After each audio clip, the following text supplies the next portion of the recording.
So I'm Vanessa Baxter and I live here in New Zealand, but actually I'm from Australia. So if you are from New Zealand or Australia, it's kind of crazy to skip countries and then claim the other one as your own. When you're overseas, you sort of think of Australia and New Zealand down the bottom of the world, and it doesn't seem that there would be that much difference between the two countries. And having grown up in Australia, that's exactly how I viewed it, to be honest. It was just like, oh, well, New Zealand's kind of over there and it's just another one of us over there.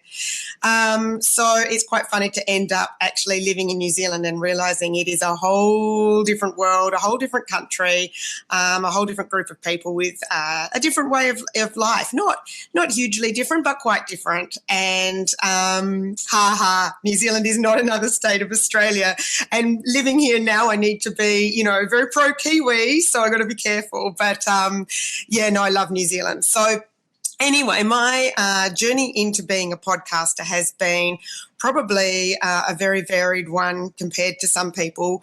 I didn't even know, I reckon a year ago, I had no idea what a podcast was. I'd never even heard the word. And 8 months ago, if you told me that I was going to have my own podcast, I would have just started laughing and I wouldn't have understood why it would be even something that I would put on my agenda.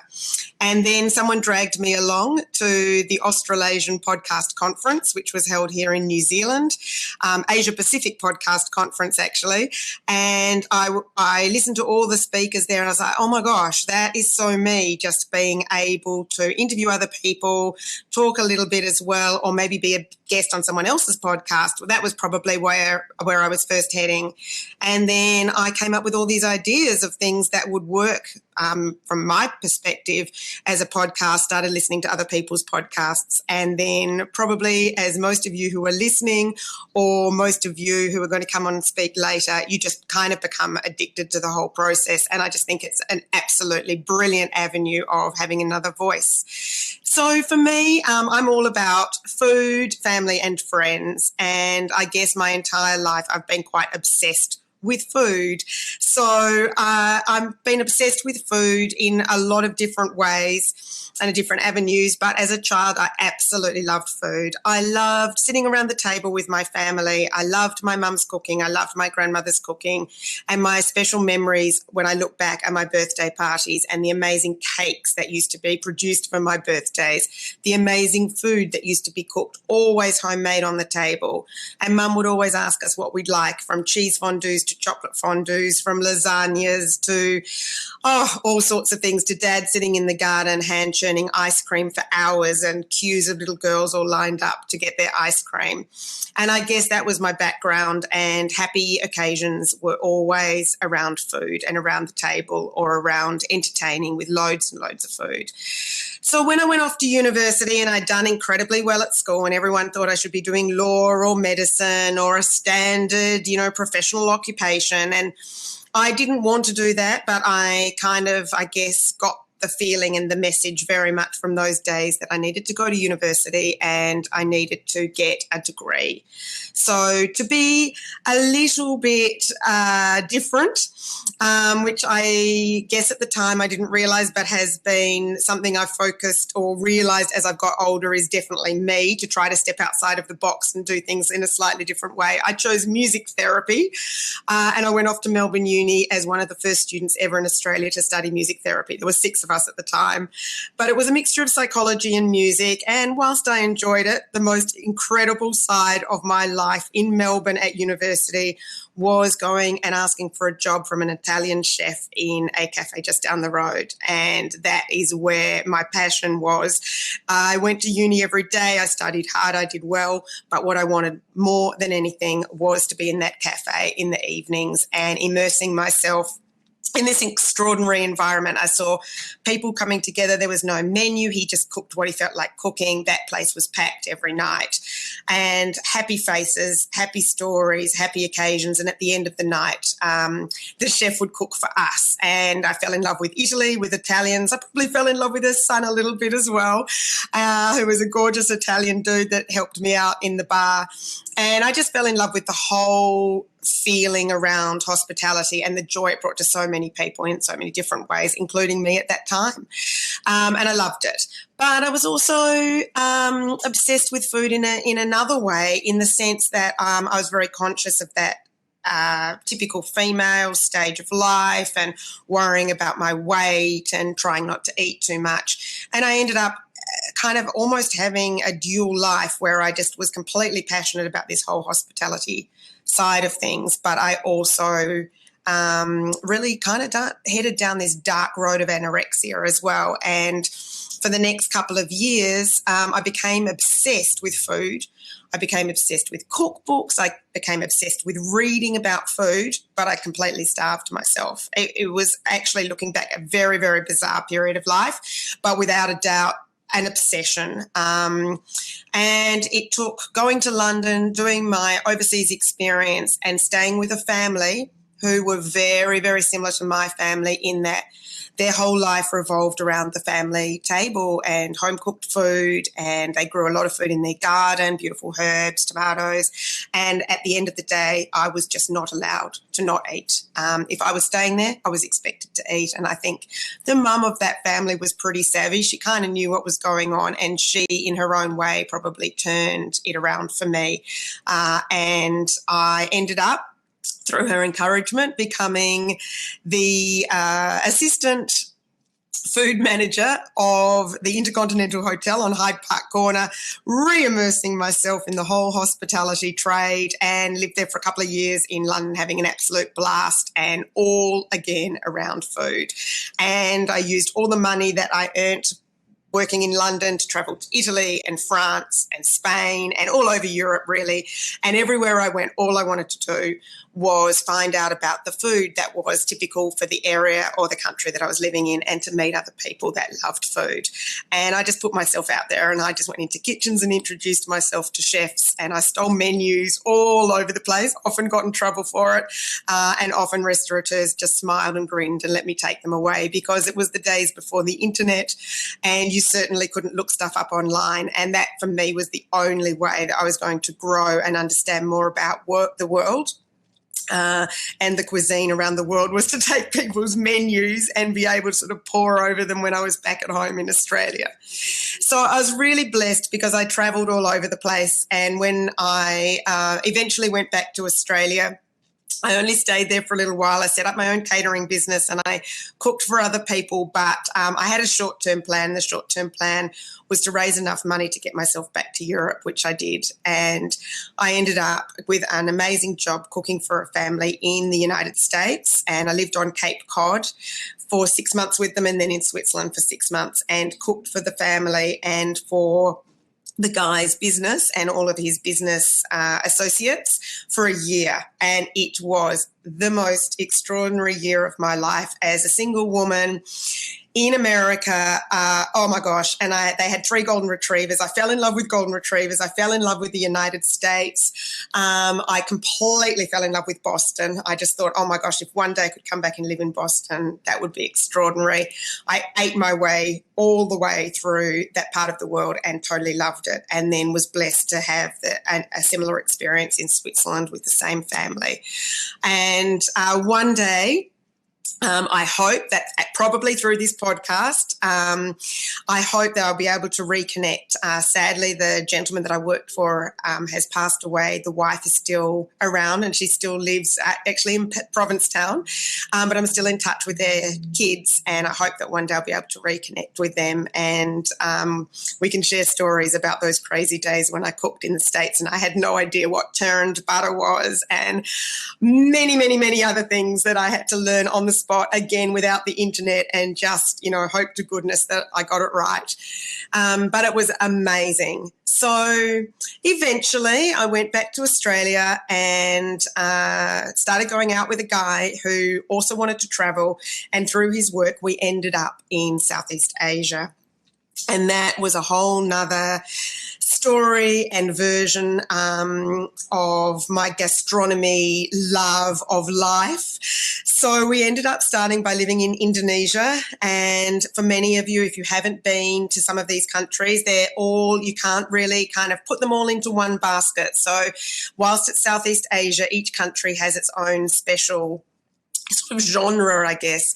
And Indonesia, it's a Muslim country. So, once you're there, you realize you have mosque calls 6 times a day, and they can disrupt your sleep and they can disrupt your day.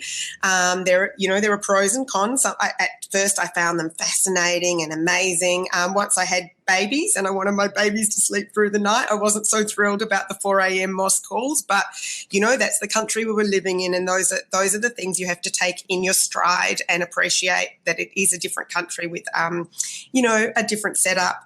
But the people that we met in Indonesia, and again the food was so good, and when we first there, we were able to travel quite freely through Indonesia, and obviously spent a lot of time in Bali, but also through Java and Sumatra, which was really quite extraordinary.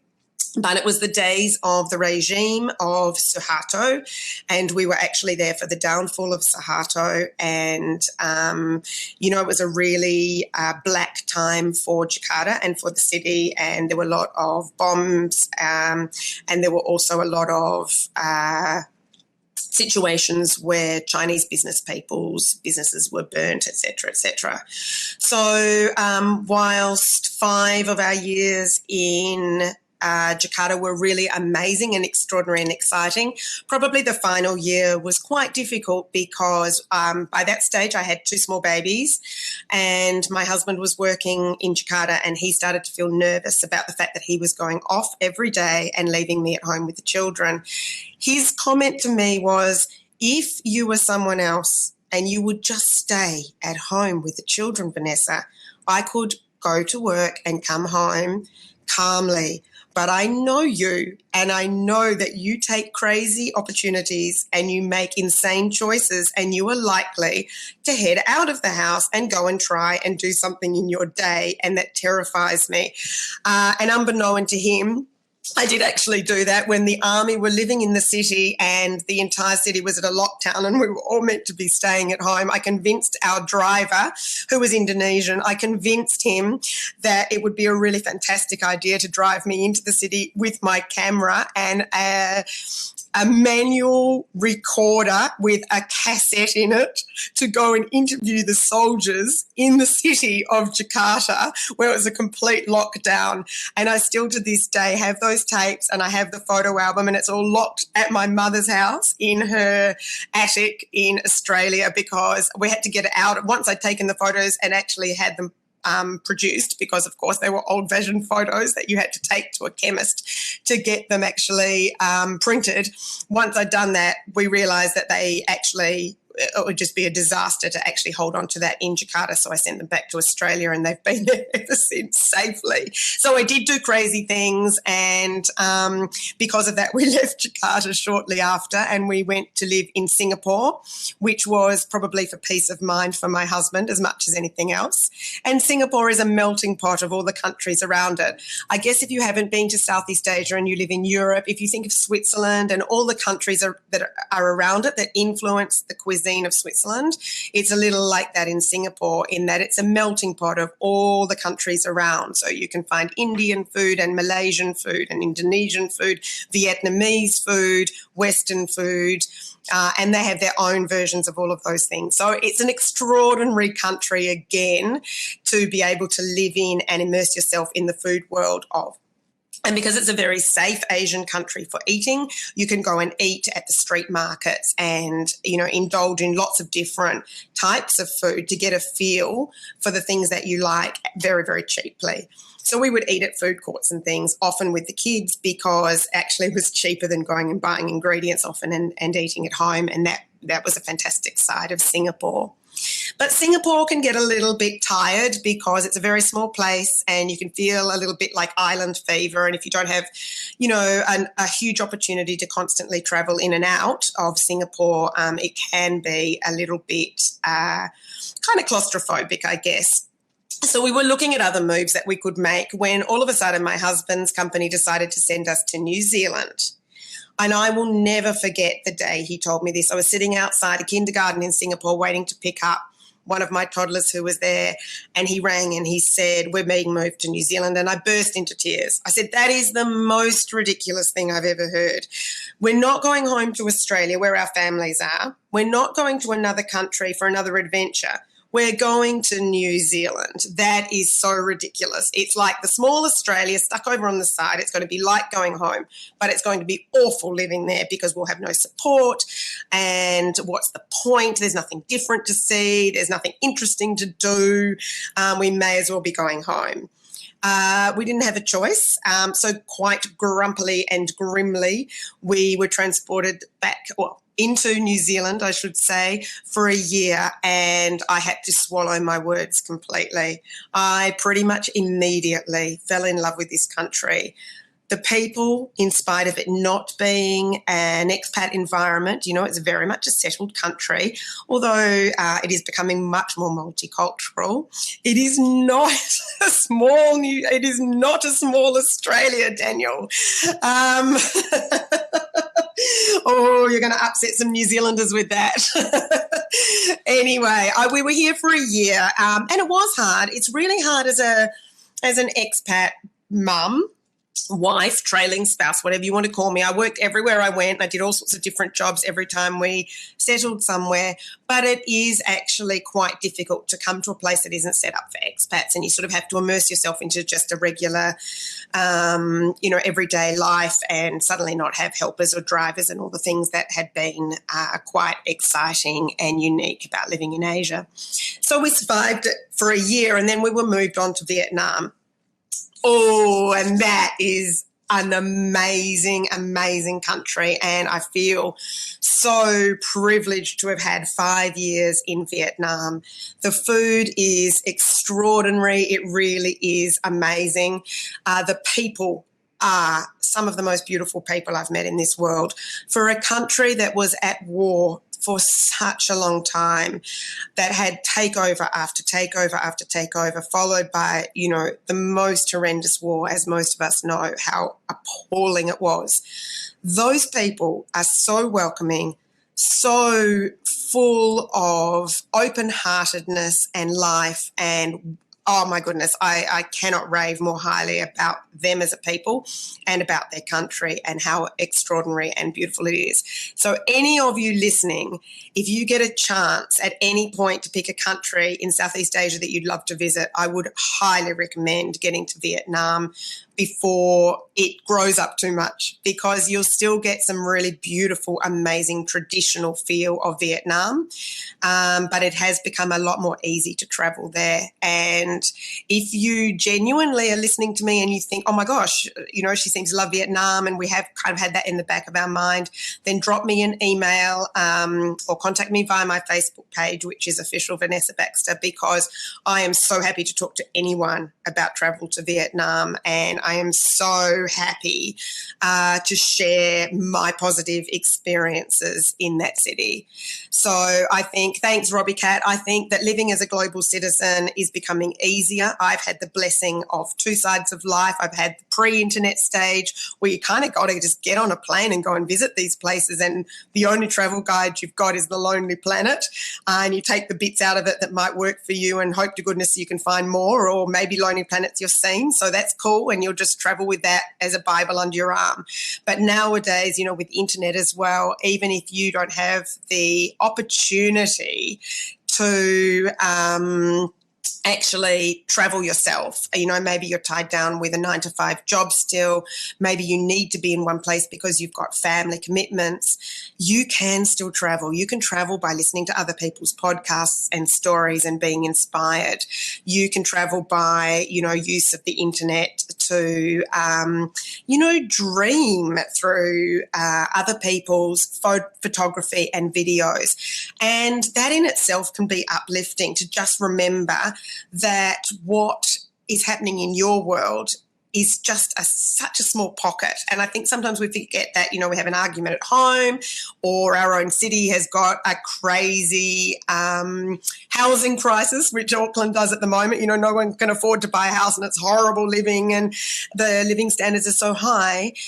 But just stop for a minute because, yeah, we're moaning and groaning about that, but look at what's happening in other parts of the world and how blessed we are. And whilst the news can sometimes be depressing, it can also be a very, very quick and strong reminder that in listening to other people's stories, or the news or a podcast, how blessed we may be in a particular part of our life in comparison, or how well we have done in some area of our life. I don't want to take too much time up with my personal story, but I guess this is a forum for that. With my podcast, I'm always interviewing other people, so it feels, kind of weird to just talk about myself. But I'm going to move on to the next part of my crazy journey. So we lived in Vietnam for 5 years, which was absolutely fantastic. Then my husband got moved back to New Zealand, and I was actually like popping corn on the inside because I'd fallen in love with New Zealand, so I was quite excited. And my husband was not so excited because he was like, I really wanted to stay in Southeast Asia. So I had to pop my corn on the inside and kind of be quietly excited, meantime emailing all my Kiwi friends going, yay, I'm coming back.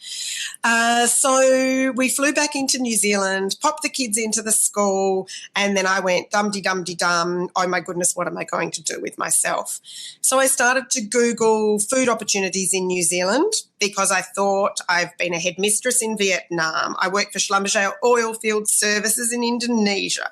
I worked for the German International Kindergarten School in Singapore.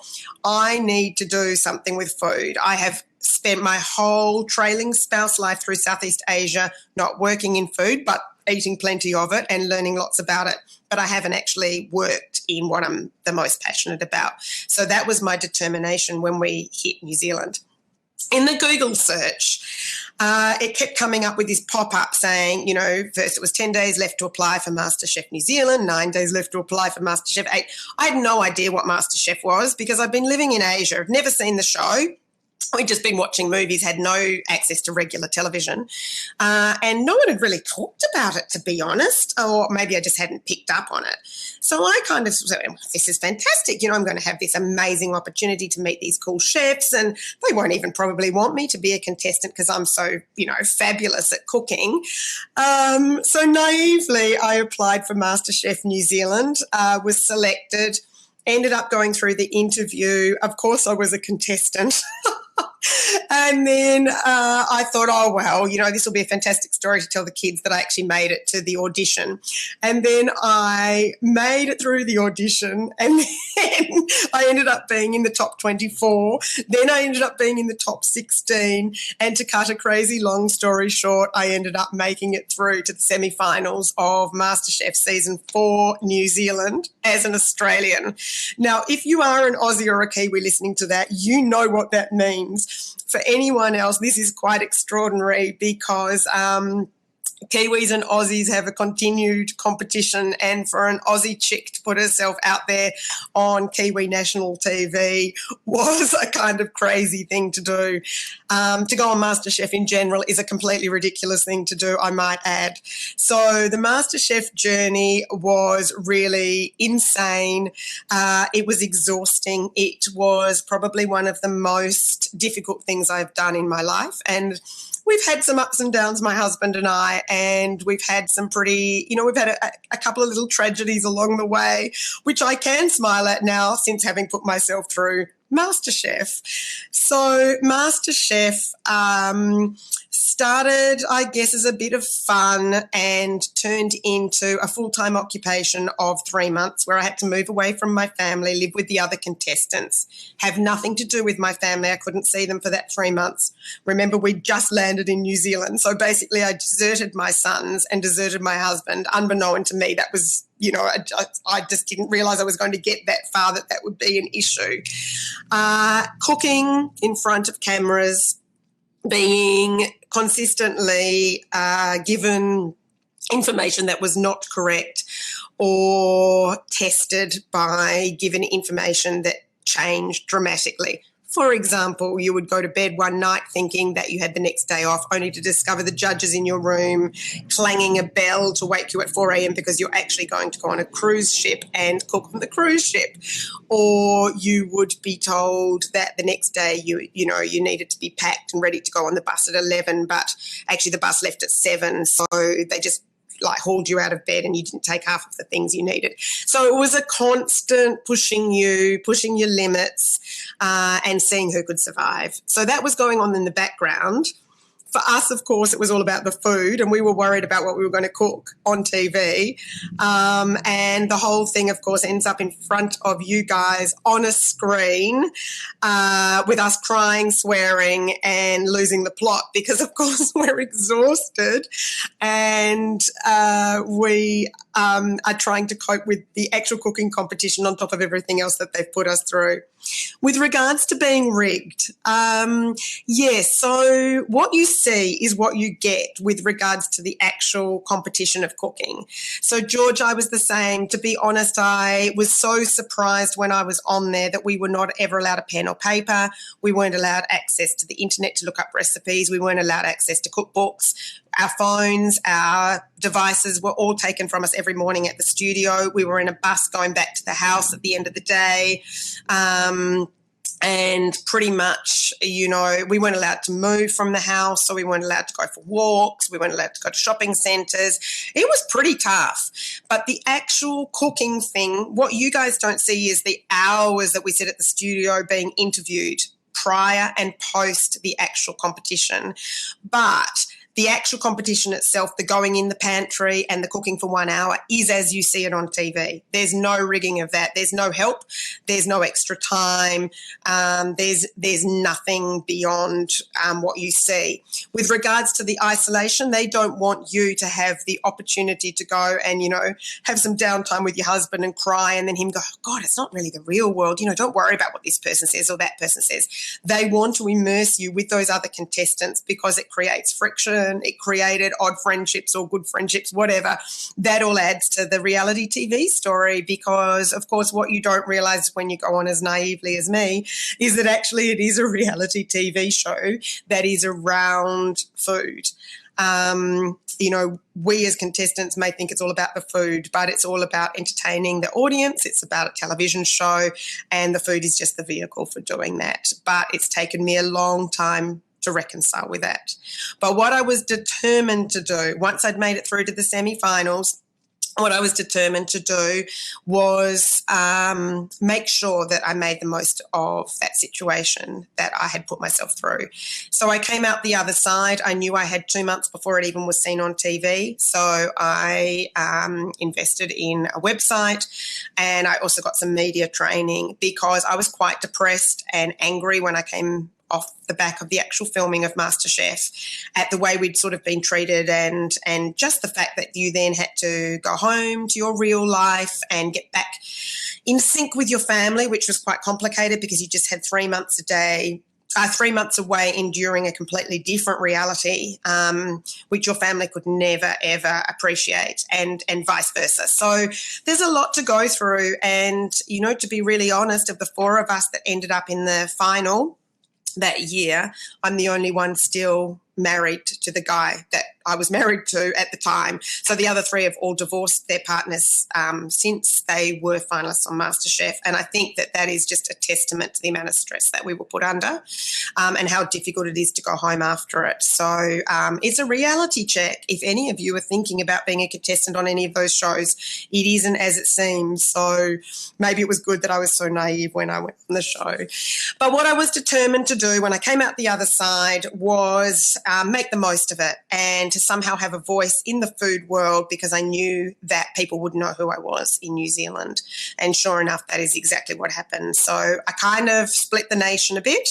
I was one of those contestants. You either loved me or you hated me. So splitting the nation, is probably not a bad way to go because you certainly get recognised around the place. But I felt that I needed to justify myself probably for about a year as not being as horrible as sometimes I might have appeared on TV. But I just decided to get on with being me, to get on with being passionate, and to show people that, in my opinion, food can bring people together in whatever way and form that takes. So I put myself out there again and went to Ronald McDonald House Charities and asked if I could work with some of the kids and some of the families there to try to show them tips and tricks around fresh food and quick meals for families who have got a sick kid who that's the last thing they want to think about in the day. But I didn't want to see them eating over-processed food and takeaways, which tends to be what you go for when you're tired and you don't know what to do and you're stressed about something on the other side, which is a huge, long story, but I had been in that position myself with one of my children. So I decided to go and do that, and I've since become ambassador of Ronald McDonald House Charities for New Zealand, and I'm very humbled and very proud to be able to name myself one of their ambassadors, and I do a lot of work with them and for them, and am incredibly grateful for that opportunity. And that has been the most amazing thing for me that has come out at the back of being a MasterChef contestant and being able to put it out there in a really, really positive way. Another thing that I have done since MasterChef to try to have my voice heard in a really positive way around food is to also represent a charity back in Vietnam, which if you heard me earlier on, I love that country, and I really wanted to do something to give back there too for the people who had given so much to me and just been so generous to me while I lived in their country. And so I'm also ambassador for a charity in Vietnam called KOTO, which is KOTO, and that stands for No One, Teach One. And it's a charity that takes vulnerable street kids with really horrific stories off the streets of Vietnam and gives them 2 years of hospitality training. But it's not simply hospitality training. They also pop them into really lovely accommodation, and they give them life skills. So they learn about washing their hands, about genuine hygiene, about using a Western toilet, about cleaning germs, just really, really simple stuff that on the street they have not been able to learn because no one's been there to teach them. So I also work with them, and I absolutely love that. And I've just actually had the opportunity to visit Vietnam. I was sent up there by New Zealand Trade and Enterprise, and I got together a group of Kiwi students and a group of Vietnamese students, and we did a collaborative cooking competition, and we mixed the teams up. So there were Vietnamese and Kiwis in each team, and they had to share without a language, common language. They were able to share their passion for food and produce a 3-course meal for really fantastic judges up there by just cooking together in Vietnam in a hotel kitchen, which is I coordinated, and it was extraordinary. And it just reminds me that what I'm doing is important, and my mission is about nourishing relationships through food, whatever that form, whether it's within a family, getting kids off those devices and back into the kitchen and trying to just at least get them to plate the meal before you put it on the table. Some person fill the water jug, some person set the table, someone else, come and help actually put the food on the plates. How do you think it would look cool on the plates? And if it looks like rubbish, who cares? Some kid just helped you in the kitchen, your child. You got them off the device before they came and sat at the table. Yay, that's a win. And it's amazing, you get them to chop a herb and they put a herb on the plate and they're like, which herb is this? Is this coriander? No, it's parsley. We don't put coriander with this. It's not going to work, but parsley works. And they, you can talk to them and educate them about food along the way. I also think that getting kids in the kitchen cooking with you, or just giving you a hand along the side, or being part of, stacking the dishwasher process, whatever it is within the kitchen. It's interesting because you're not looking each other in the eye, and I have 2 teenage boys now. I find it's a really warm and welcoming environment for conversation. It's amazing how many conversations I have side by side my boys in the kitchen, and I just think that is a really, really positive place for conversation starters and for hearing what's really going on for the kids, because they're focused on task and you're focused on task and you haven't actually sat them down for the really important chat. You're just working alongside them, and that's a really positive place to be, working alongside your family, because you're producing food, and who doesn't love food? So with all of that, I've started my business. I do corporate team build events, breakaway challenges for conferences and corporate team building, which I set up MasterChef challenges and inspire people to cook and create food together in teams. Often it's people who don't normally talk to each other particularly. They might sit beside each other at work, but they can't find something in common. So I try to give them something in common. You're creating this really yummy food. What could you do with it? How could you create it? And then at the end, you get to eat it. In some cases, we do it at Ronald McDonald House. So corporates come in and they'll create, but they'll leave the food for the families. And I also donate 50% of my fee back to the house for that as well. So there's many different ways that I facilitate nourishing relationships through food through my business. I also teach kids to cook during the school holidays, and I'm all about being pure around food, but in a really sensible, balanced way. I don't niche down. I'm not paleo. I'm not gluten-free. I'm not anything. I'm just all about no boundaries. Let's try to cook from scratch. Let's try to eat the yummiest, freshest flavors that we can. But let's not forget there's a whole world out there, and everyone has a different cuisine, and everyone's cuisine is reflective of their culture. And through those cuisines, we can learn about their cultures and be open-minded about it. And similarly, we can sit down with people of other cultures and give them our food and share with our food our journey, because sometimes I've sat down with people and we don't have the same language, but we can smile at each other and nod when we both appreciate the same plate of food in front of us. So, yeah, I just think it's a wonderful forum for building relationships. So in all of that, of course, I ended up starting my podcast, which is called Food, Family and Friends. And I started it, I'm only on episode 21, so I'm fairly new. I got really sad after the first 1, 2 or 3 episodes when I realized I didn't have very many listeners. And I know you're just meant to be excited if you have 1 or 2 listeners, but everyone aspires to, of course, having, a mass following, whether it's in your blog or on your podcast. But I just keep reminding myself that it's taken me 3 years to even get to here. And that first year after MasterChef, that was a really tough year. And then for 3 years, I've spent working for one company for Smeg here. And it was only today that I got sent a Smeg oven. And I was beside myself this morning, jumping up and down with excitement to get a free oven.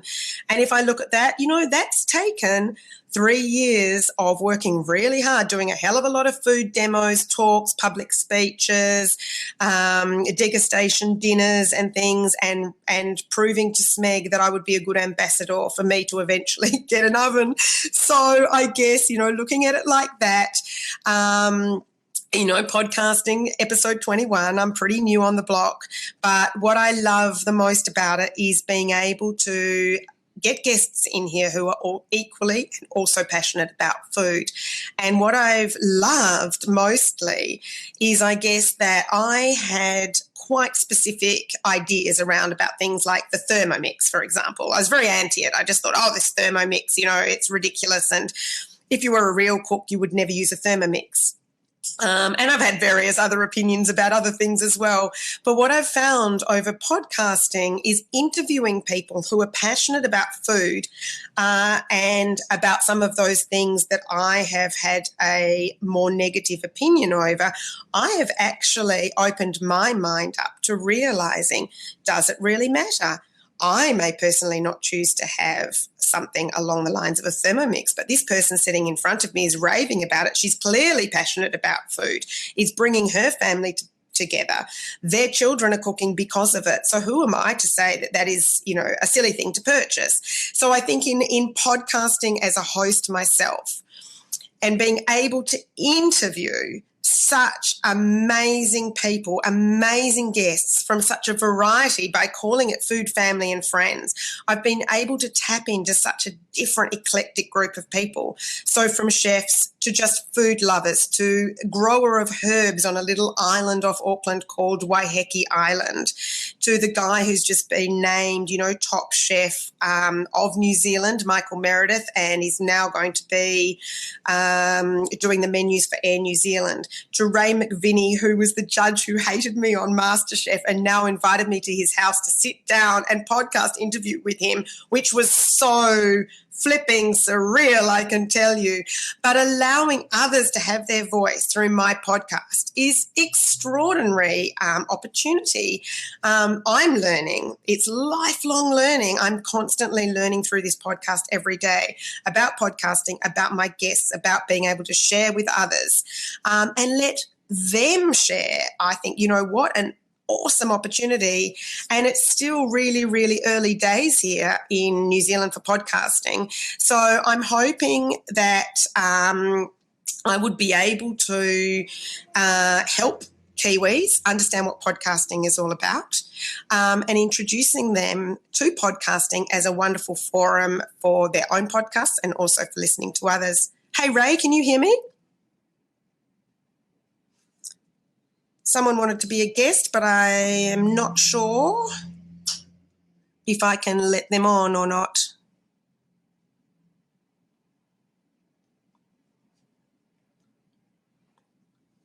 Ray, sorry, I'm not sure. I had Ray trying to come in here. Oh, he didn't mean to click it. No worries, Ray. I was going to let you come on and be a guest. You're welcome to say hi. I can see you're in Melbourne in Australia. That is my absolutely favourite city down here in the Antipodean world. That's where I went to Melbourne. I went to Melbourne Uni, totally fell in love with the food scene, and I'm going to be back there in January or December, I think, for a few days post-Christmas in Tasmania. And I cannot wait to go around and check out the cafe scene again in Melbourne, because it's always incredibly inspiring. So, Ray, if you've got any favourite restaurants or cafes you want to recommend for me, then please do. And I'm hoping to podcast a few people while I'm there too. So, coffee's awesome as well. But coffee's good in Auckland also, by the way, Ray. So maybe you need to come and visit Auckland one day. But I can see that I've only probably got about 10 minutes left, I think. Anyway, podcasting for me is about having another voice. So I tried to write a blog and I tried to keep up with my blog, but I did find it quite taxing. I do love my writing, but I found that not right for me somehow. So I write for magazines. I'm actually on the radio and the television here in New Zealand quite a lot. I'm on Radio Live, co-hosting a show here called Home and Garden, when one of the co-hosts travels quite a lot. She's also a foodie, so I fit in for her when she goes away, and I absolutely love that.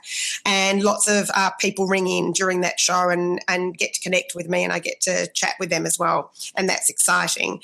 TV land, I'm on here quite a bit on morning shows where they have cooking people come in, chefs and cooks like me come in to show really gorgeous, simple family recipes for people in the nation here. And I'm also very, very, very excited and terrified and overwhelmed that I am producing a cookbook, which is my first cookbook. And I was waiting to feel that I had the right forum for a cookbook before I went ahead and did it. And I really feel like I do now. And it's going to be all about nourishing relationships through food, about food, family and friends. It's going to be a lovely family cookbook with a hint of Southeast Asia in most of the recipes, also very Kiwi in the sense that it will be all about fresh, easy, simple, coming home from an exhausting long day. What can we pop together with what we've got here?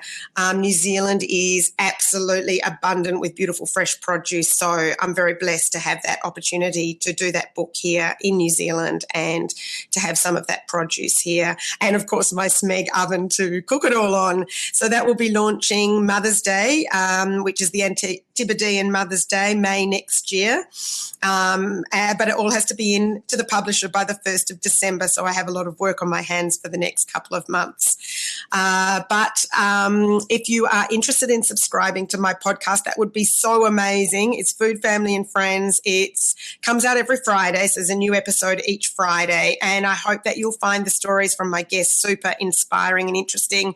Whilst it is obviously focused on food, I think you'll find that there is so much inspiration just about following your passion, following your journey and enjoying life and how to get the best out of life as an entrepreneur. Many guests that I've interviewed are people working for themselves, and so they have a really great perspective on trying to be successful as a person rather than just worrying about, making millions of dollars.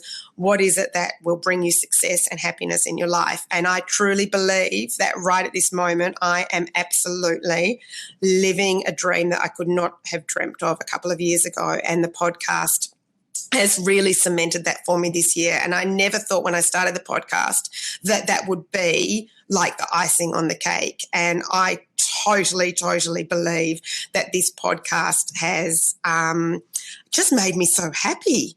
It's made me just so happy, and it's also allowed me this opportunity to walk up to people such as the judge from MasterChef and say, hey, Ray, it was pretty hard being on TV together, but I now have this podcast and I was wondering if you'd like to be a guest, and him turning around and saying, yeah, I'd love to, Vanessa. And TV's TV, but, come on over to my house, have a cup of coffee and interview me. And honestly, I was pinching myself thinking that I must be dreaming. If you're a Kiwi, he's a big deal. He's a big deal to interview. So I'm taking that excitement and I'm hoping that, I can make this more global. This is a fantastic forum today. These guys that have put together International Podcast Day and this forum for us to be able to share as hosts is so extraordinary. And I was absolutely thrilled to bits to be able to be part of this, especially so early on in the piece with my podcast. And I'm so looking forward to being able to tap into some of the other hosts later on in this 30 hours as well. And with the time difference, I think we've absolutely nailed it. So Dave's super job on managing to get people from all over the world to be hosts. How extraordinary. The fact that the session replays are going to be available for everyone as well is awesome. It means I can direct some of the people who are possibly working this morning here in New Zealand because it's, 10 to 1 in the afternoon. So it's a Friday. Not everyone's able to sit around and listen live. So hopefully with the replay, I'll be able to direct them later on this afternoon. So we're pretty close to finishing up. I don't know if anyone has any questions they'd like to pop in the box for me. That would be awesome. We've got daylight savings over here. So means that our days are longer and brighter. So barbecues have begun here already. Everyone's got very excited about that. What's my best interview to date? I would say it was Ray McVinney, which is going to come out next Friday, Thursday States time. Unbelievable. He was my judge on MasterChef, and I've just done that interview, and I'd have to say I felt quite exhilarated after that. An extraordinary man and really an extraordinary interview. He's a foodie. He's self-trained. He's a little older than me, an incredibly successful and well-known and well-educated guy, was also a lecturer here at university. Very, very interesting interview and great perspective. With regards to editing my shows, Ray, I actually have a podcast partner here, so Podcast New Zealand, which is run by Paul Spain, who is absolutely brilliant, and he also has his own podcast here, New Zealand Tech Podcast, a digital podcast and a business podcast. So I use his studio and we're in this together because with the other stuff that I'm doing, I just didn't have time to worry about equipment and editing. So I put it all together and then they edit it and upload it for me, which is fantastic. And we've got a website, which at this stage is pretty simple because I've got my other website. So I've got vanessabaxter.co.nz, which is my regular website. And then I've got foodfamilyfriendspodcast.com, which is the one that's specific for the podcast. So I guess that's me. So for those of you around the world in the US or elsewhere who are listening, I really hope that you are interested enough after hearing me here today to maybe jump on my podcast. And if you do like what you hear, of course, it would be, as always, fantastic to get some feedback on that old iTunes. You know, my goodness gracious, it's hard to work out how to leave feedback. Some people have really struggled with that, and I don't blame them because it isn't easy to find. So if you know how to do it and if you're up for it, that would be amazing. I'm just putting in the notes here on the side, my website. The podcast is Food, Family and Friends, which is obviously on iTunes, and we've also got the website, which is Food, Family, Friends Podcast.com. So I think that's pretty much it. And I'm on Twitter, so Vanessa Baxter NZ, and I'm on Instagram, Vanessa Baxter NZ, and Food Family F for the specific podcast one. So best wishes to all of you, and great stuff for the next 28 hours, I guess, Dave, and for all of the rest of you who are listening in and also hosting over the course of this day. It'll be fantastic to listen to you too. So I can't actually see my little sidebar anymore because I've got these little icons and I can't seem to get rid of them for some reason. Oh, here we go. Hey, thanks, Robbie Cat. That's fantastic. Awesome.